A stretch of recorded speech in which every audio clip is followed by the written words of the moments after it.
જય ધન્વંતરી, જય ગૌ માતા।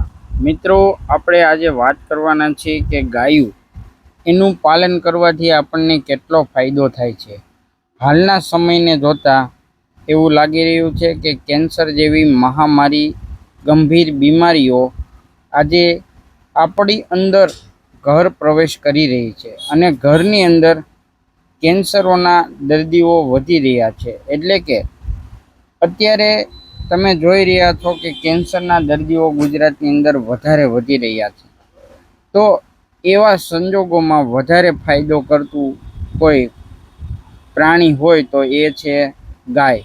ગાય એક માતા તરીકેનું બિરુદ મળેલું છે અને ગાયની અંદર 33 કરોડ દેવતાનો વાસ પણ કહેવામાં આવ્યો છે। એટલા માટે ગાય સાથે રહેવાથી, ગાય સાથે ગાયને ચારો ખવડાવવાથી, ગાય સાથે બેસવાથી દરેક પ્રકારની બીમારીઓમાં સંપૂર્ણ રાહત મળે છે। 6 થી 8 મહિના સુધી તમે ગાય સાથે દરરોજની 3 થી 4 કલાક સુધી રહો છો તો તમને કેન્સર જેવી પણ મહામારીમાંથી છુટકારો મળી શકે છે।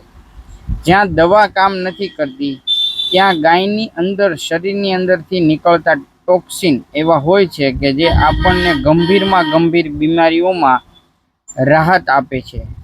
માટે એક ગૌ માતા આપણા ઘરની આંગણમાં હોવી જરૂરી છે અને ગૌ માતાનું પાલન કરવું એ અતિશય શ્રેષ્ઠ ગણવામાં આવ્યું છે। શાસ્ત્રોમાં એવું પણ કહેવામાં આવે છે કે જે ગાયની ગૌ ખરું હોય ત્યાં જે વ્યક્તિનો દેહ છૂટે છે તેને સ્વર્ગલોક મળે છે, મતલબ કે એને કલ્યાણ થઈ જાય છે।